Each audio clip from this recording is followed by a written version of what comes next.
Hi guys, welcome to Madness Live. Tonight I'm going to make my husband some baked chicken breast, and I'm going to show you how to make it. It doesn't dry out, it's nice and juicy, and very flavorful. So, first of all, what you're going to need is black pepper, garlic powder, paprika, and salt. You're going to do a teaspoon of each except for the garlic powder. You're going to do a half a teaspoon. And that's going to be our rub. You're going to need to melt about a tablespoon and a half of butter. And let me show you how this goes. Okay. So we're going to do a teaspoon of paprika. If you can see the bowl. There you go. We're going to do a teaspoon of salt.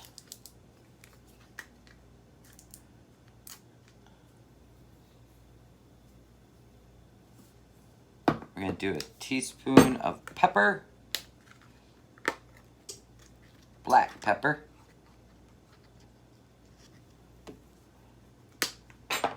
And then a half a teaspoon garlic powder.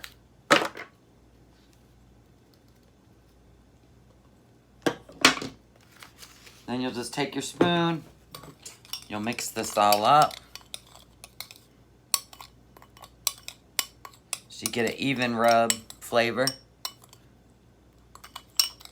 And then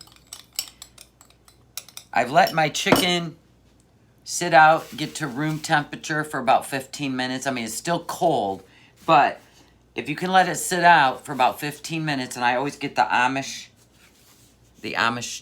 Miller's Amish chicken breast. There's less fat, as you can see. I don't like fatty chicken breasts. And there's no hormones or steroids with the Amish. No antibiotics. And now we're going to make sure that they're even. They have to be even or they'll cook uneven. So, and I always get one of these pans because for $3, I'd rather throw it away when I'm done. I know it's terrible.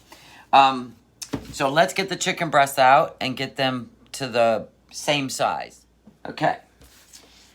Make sure you wash your hands good. Take off all your rings. Put your hair back. Make sure all the things when you're messing with chicken. I hate messing with chicken. Now I've laid out some saran wrap. My table's already been bleached. You can see there's always a fatter section of chicken breast, right? So, I don't like chicken breast. I'm going to wash my hands.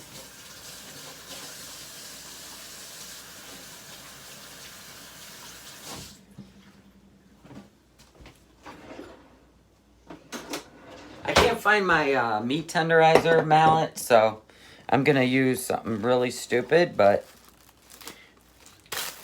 it's okay. So what we want to do is just the fat part of the chicken, we just want to flatten it some more. I'm using the back of my, don't laugh, it doesn't take much effort.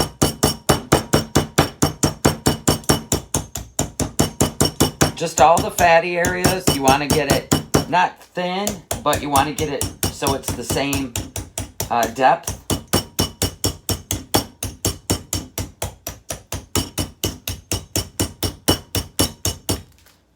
See? Much better.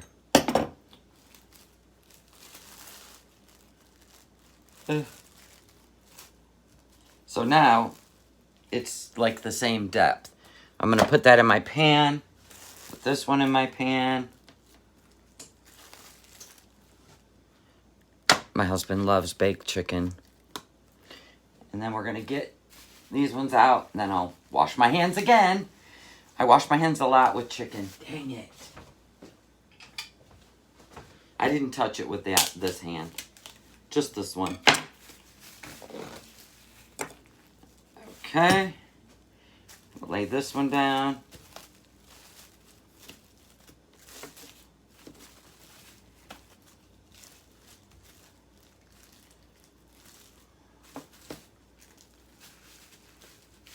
Now I've touched it with both hands. Ick.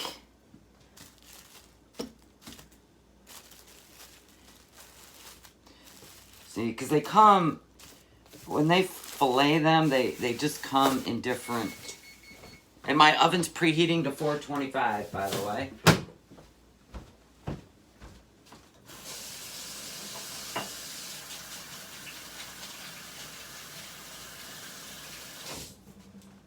Okay, let's do this again.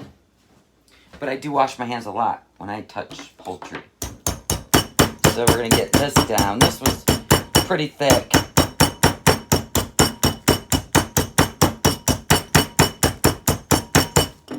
This one's definitely misshaped.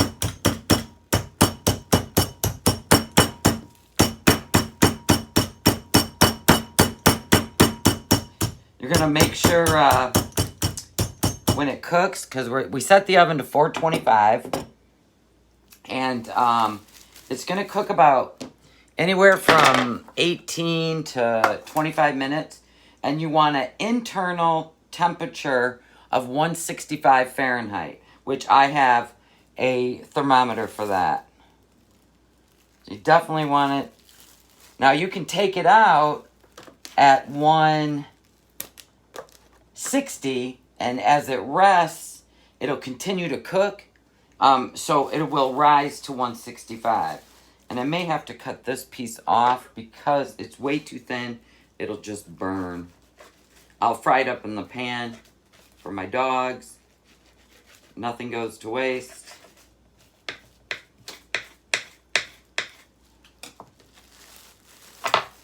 Ugh. I hate touching raw meat. I gotta get these in there so they cook. Oh my. You want them in there pretty tight so that they cook together. So there is some small pieces, but I think they'll be fine. All right. We got them in here. Let me clean this up. I'll be right back. I'm not touching my phone.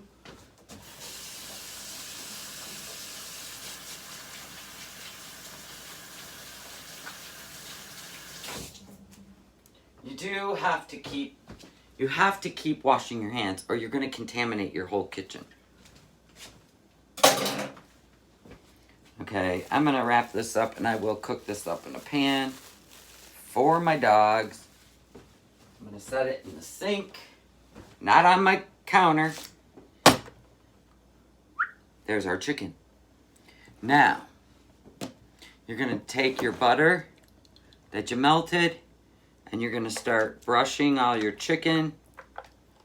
Brush it good because you want to create a sauce in the pan too. So we're going to do this. Then we're going to lift the chicken. We're going to do the other side of each breast. You can do bone in or boneless. I prefer boneless.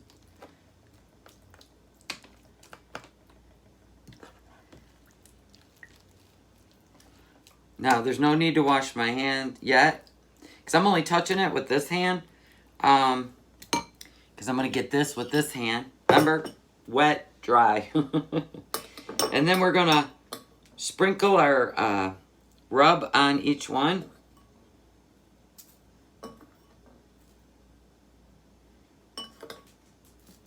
Uh-oh. I hear a chihuahua coming in. So you're going to get your rub on all the breasts. Then you're going to take the wet hand and you're going to just kind of press it on there.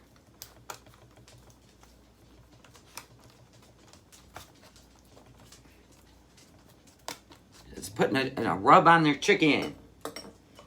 Then you can lift, put some on the other side. My husband said these are the best baked chicken ever.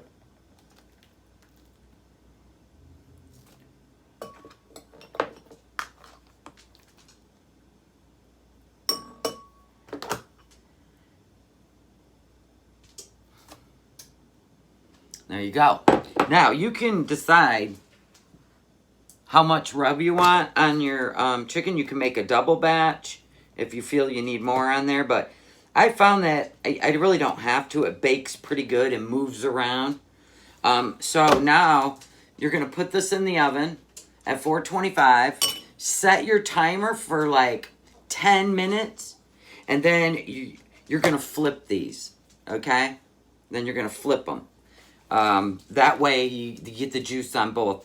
I tend to put a little bit of butter in the corners of the pan, just so it can bake with more juice to it.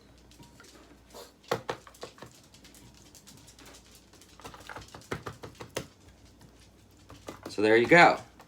And then I'll be back in 10 minutes when we flip these. Okay, it's been about 12 minutes. I'm gonna get these flipped over, one-handed. So the tops don't dry out. See what I'm saying? You don't want the tops to dry out. All right, now we're gonna let these cook for probably another 17 minutes, and then I'll be back. Here's the moment of truth, people.